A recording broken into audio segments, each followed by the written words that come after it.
Hello everyone and welcome back to WolfQuest: The Lost Tales, and we are here with Smokey and Ash, who have just headed to Slough Creek where they're going to try and raise pups. And I think we're going to go ahead and actually go for the Saddle Meadows den up here, because the den that Smokey is from is the Bison Peak Cutoff Den, and we kind of had a disaster there, and I feel he just wouldn't want to take the risk of raising his own pups there. He'd want to be more careful and go somewhere he could feel that they're going to be safe. So what I'm going to do is I'll bring him up here, and then we're going to do some hunting. I'm going to actually hunt a lot more over there than usual, because we're probably going to end up hanging out in that field, possibly waiting for more eagles to spawn. If that doesn't happen prior to that point, because we have to chase off 3 for his story to be considered a success. Now, normally I do hunting montages, but I'm going to test out this time just skipping straight through it, because I know you guys have seen it a million times by now. And so let me know if you guys like that, or if you prefer that I continue to do the hunting montages, or if you guys have another idea or whatever. I can't usually show the whole hunting process because it is quite lengthy, and when we only have 4 episodes, it eats up a considerable amount of that time. But if you guys like it better without the montage, then I can certainly do that. If you guys like it better with the montage, then I can continue doing that. So we're going to go ahead and we'll choose this den, and I'm going to have them run down to the elk hunting ground here, and we will go ahead and get that started, and then we'll come back to mark territory. So I'll see you guys after that. Alright, so I think we're done with the hunting. We have quite a few carcasses here. We brought down quite a few that you can't see all the way out in that field over there, because I have a feeling that's where we're going to be hanging out, but I think for a challenging playthrough that this is going to be enough. It's only the second lowest difficulty, so I'm not too concerned. I'm going to start marking the territory here, because I don't think we're going to have any food problems. I'm more concerned about actually having eagles spawn than I am about running out of food, especially here around the den.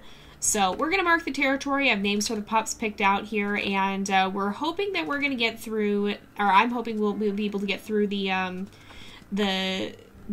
at least the defend the den mission here, so to defeat the predators that we need to and chase them off. I'm hoping we'll be able to at least get through that today and not have to worry about finishing that off next time, and then we can do Grow Your Pups, start on the journey, and hopefully have plenty of time left over to make sure that we get to chase off the required number of eagles, because remember, it only counts if we actually chase it off. So if it just appears and then flies away, that doesn't count. We're going to have to try and actually make sure it does spawn, and that means that we could play things a little bit, we might have to play things a little bit risky here. Smokey wants to make sure to teach his pups what to do in the event of an eagle attack. He wants them to see how they'll be able to chase it off for their own pups someday, and that means he has to be able to demonstrate very clearly what you need to do with that.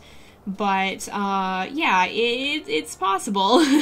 It's possible that that could cause some problems, trying to make sure the eagle actually lands all the way and just doesn't fly off. And of course, that is the most nerve-wracking part of dealing with eagles, is that split-second moment you have there before it grabs a pup. So, I don't know if they still lock on to one pup at a time. I know in the old 2.5 version of the game, you used to be able to figure out what pup it was locked on to, and then, oh, here we go, and then run off, and the eagle would just stay on the ground hopping around trying to follow you at a distance, but it was so slow it couldn't really do much, but I imagine they've done something about that.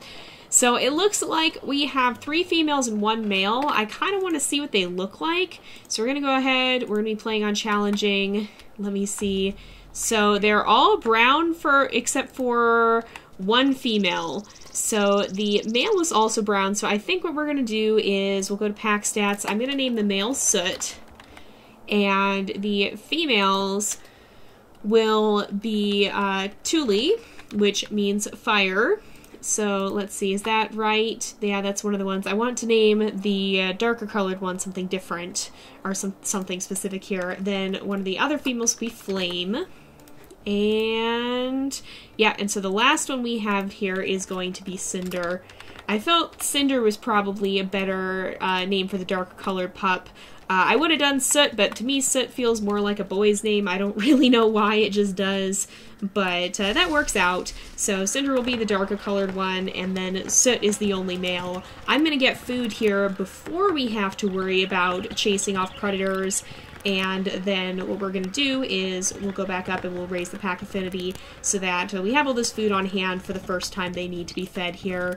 So I did kind of stick with the fire-themed names because I figure we have Smokey and we have Ash, so it seemed to make sense. But let's go ahead and we'll try and get everybody's attention here, try and keep everybody's attention here because pups are easily distracted, and we'll try and raise that affinity as much as possible. I'm thankful we only have to play on challenging for this because I feel it could be a lot more difficult. Now, it would make it more likely that eagles would spawn if we were playing on a harder difficulty, but at the same time, it would make everything overall more difficult, so I feel like this will be a good mix of challenge and not being too brutally difficult. I like stuff that's kind of nice in the middle, so you have to work for it, but at the same time, there's a little bit of wiggle room. You don't necessarily have to get everything absolutely positively perfect. Your mistakes can still cost you, but it's not a guaranteed failure if you make the slightest mistake. I feel that's the nice middle ground to me, is something where you still have a little bit of room to mess up, but you still have to be careful not to do it all the time. You can't just blunder your way through and actually make it. Alright, here we go. So I'm going to keep watch. I'm going to actually feed these guys, and then we're going to leave and go get more food, and probably by the time we've done that, something else will have spawned. So you can see here, I'm trying to feed them just a little bit, and then I'm backing up so that we don't overfeed them. Hello? No, no, no, no, no, no. Okay, it's right here. I see it. I see it. I thought it was going to, I thought it was going to be able to get in there and grab one. Also, I don't know why, but the game feels a little laggy today. I'm not sure what's going on with that. But for some reason it does feel like it's kind of trailing a little bit, so I apologize for dropping some frames there, if it's not quite as smooth as it normally is. I know in one of the recent devlogs, the WolfQuest team talked about optimization, and that is one area with the old version of the game that I feel may have had some issues, probably just mostly in part, or probably just mostly because the engine itself that they used to make the game has advanced even between the time that 2.7 came out and now that the time where they're making WolfQuest 3 come out. And so I feel like that's a big reason why, because it seems like even, it seems like even 2.7 is pretty graphically intense, despite being nowhere near the level of what we've seen for WolfQuest 3. And so with that in mind, I don't know, it feels like it's not necessarily as optimized as the videos we've seen of WolfQuest 3. So I'm hoping that means that the engine itself has been optimized a little bit more, that the games have been able to be, or that the game has been able to be optimized a bit more. Oh, can I finish my howl here? Nope. Nope, nope, nope, nope. Oh, no, no, no. No, Cinder, why? Alright, that was a bad idea. Where did it go? Where did it go? Did it run off? Oh my goodness, I didn't see what happened to it. It's vanished. Okay, I'm running for it. I don't know what happened, but I have to heal up. There's no way I can take it down like this. I have to be able to go heal up. I hope it doesn't... Are we safe? I don't know if we're safe. Okay, yeah, we're safe. I wasn't sure if we were or not, and I was like, maybe I need to move to a farther carcass, but I think we're okay.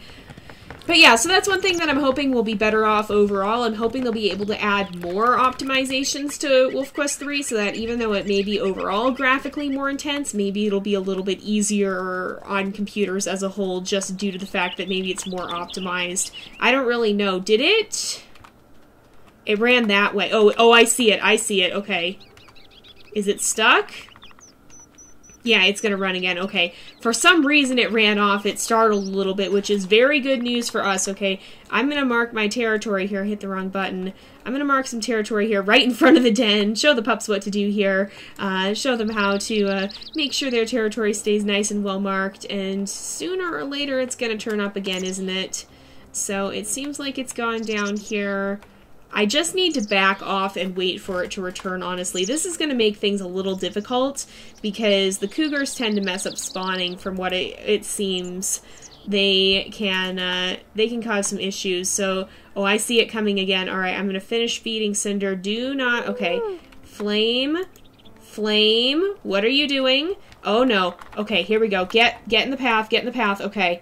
So, run in, attack. Okay, we kind of got a glitchy double bite there, but you know what? I'm gonna count that as not an issue because we also had that glitchy picking up the pup thing in the face of danger happen as well.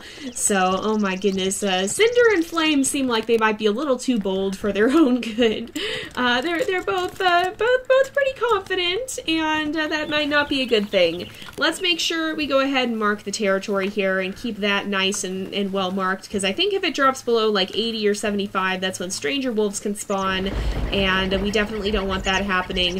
If we had that much trouble with a cougar, we do not want to have to deal with a stranger wolf. So, but yeah, that's one thing that I'm hoping for, is that we'll see WolfQuest 3 be more optimized overall. And again, I think that's something that even in the engine itself improves with time. So the WolfQuest game is made in a game development software called Unity, and so they used an engine to create it, which means that it came with some preset things. So like it'll do certain things in certain ways just by default. And sometimes that's not always the most efficient thing. Now, it's a good program. It's a very powerful engine. A lot of really good games are made with Unity, but it can be, like, it still can come with its disadvantages. There are pluses and minuses to coding a game totally from scratch and building the engine along with it versus building it in an engine. But one of the downsides of building in an engine is that sometimes the optimization, if I can actually speak my words tonight, hello, but sometimes the optimization that comes pre-built with the engine may not be the most tailored towards whatever... Oh, there's a bear. It might not be the most tailored towards what the actual game itself is, versus if you build the game from scratch, then you can know exactly what kind of optimization the game is going to need. But, again, these engines are built and developed as well, so they continue to improve with time. And so the engine that WolfQuest 3 is being built in is going to be improved to the engine that WolfQuest 2.7 was built in. And so overall, there's just more chance that it's going to be a more stable foundation overall. And I'm hoping that does mean that they'll be able to figure out how to make the game even more optimized, so that even though overall it's more complex, it'll still be more efficient. It gets there's a lot of technical stuff that goes into game development, and a lot of decisions to be made, a lot of advantages and disadvantages to doing things one way versus another. It's all a balancing act, really, and I do feel that the WolfQuest team has done a phenomenal job with it so far. They really have, and you can see the care that they have put into this game and its development here. I'm just gonna run down this way. We don't really need to mark territory too much, but I want something to spawn, so I need something to do. So we're on Predator number 3 is the one we just chased off, so this will be our 4th one. And I think we only have to chase off like 5. So once we chase off that 5th Predator, I'll probably go ahead and end the episode. And the next time we'll be working on Grow Your Pups and hopefully starting on the journey and getting that finished off here as soon as possible, so that we can get out to that field and have time to wait, if we have to, for additional eagles to spawn. That's really my biggest worry at this point, is that we're not going to have enough eagles. I don't know. Sometimes it's difficult to actually chase them off versus just have them disappear. And usually you kind of want them to just say, this isn't worth it, and fly off all on their own. There's a coyote. I didn't even see him right away. I kind of just saw a little bit of movement. At first I actually thought it was Ash, but nope, that's not her. But yeah. So that's my biggest concern here, is that we're not going to have enough eagles that'll actually stop and land. There's Ash. I was wondering where she got off to. But, yeah, that would be my biggest concern with this right now. I don't think the rest is going to be too terribly difficult.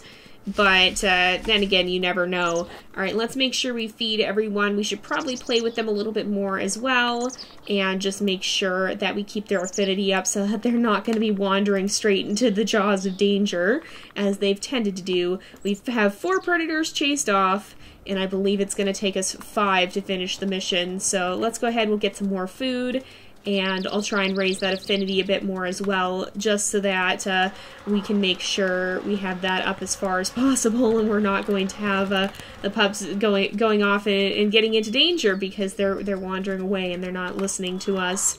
So let's go ahead and we will eat there, and then I'm going to actually howl from down here. Kind of stopped right with the camera in the tree. That's a fantastic stopping point, huh? But we'll let them howl, and that should get, yeah, that actually got it up all the way. I didn't expect it to be completely full, but yeah, no, that works. So howling does a lot, but it takes a while. Play bowing doesn't do as much, but it's shorter, so you can do it more frequently. Where's the predator? Oh, it's up there, okay. I was gonna say, do you really expect me to believe there's nothing? Because I'm not going to. But there he is. I had a feeling there would be one somewhere. This might be kind of a long episode, too. I'm hoping it's not.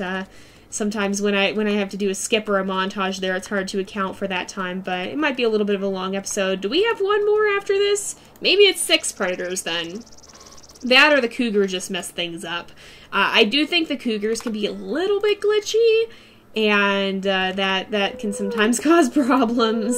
I think they're probably the biggest reason that I've seen the predators stop spawning as they sometimes do, is after a cougar appears and then disappears, so something about them can be a little bit glitchy at times. And again, I'm just hoping the animals in general will be improved in WolfQuest 3, because the whole thing is basically starting from a new foundation, and I'm hoping it'll be a better one in the long run as well, because again, even if you think about WolfQuest 2.7, yes, it's a great game, but its concept was built for 2007 computers and then just improved off of. The foundation never changed all that much. So it's one of those things where hopefully starting completely from scratch and building something that's made for more modern computers and not subject to those restrictions will be better in the long run and just have an overall cleaner, smoother feel to it. So there we go. There's the Predator mission complete pop-up. But we're going to actually go ahead and end off this episode here for today because it is about that time again. So thank you guys so much for watching. I hope you've enjoyed the episode. Don't forget to like and subscribe, and I will see you guys next time. But until then, this is Jay, over and out.